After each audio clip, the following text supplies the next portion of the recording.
Hi guys, it's Tom again, and today we're going to be assembling the XTR2.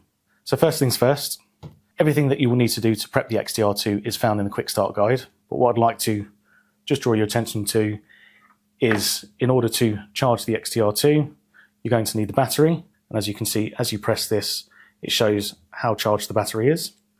And then you've got the battery charging dock and also the USB-C cable, which will then allow you to charge the battery prior to first use.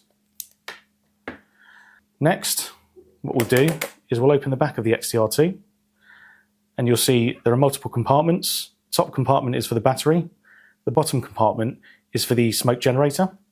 So the smoke generator can be found in the red bag shown here.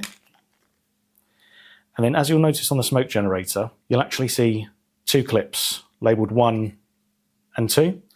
And then what is required is, in order to fit the smoke generator correctly, you'll have to hear for 2 clicks. That ensures that the smoke generator is connected electronically to the XTR2. Then what we'll have is the cartridge. So the cartridge is inserted into the generator.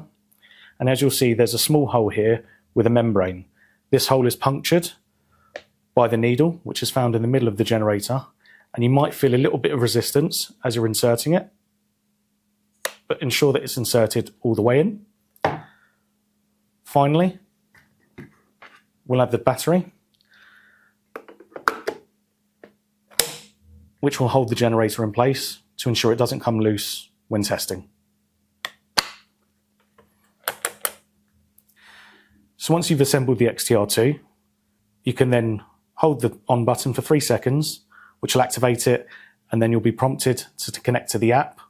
Remember first that using the Quick Start Guide, it will guide you to DT Connect on our website to the portal in order to register your device.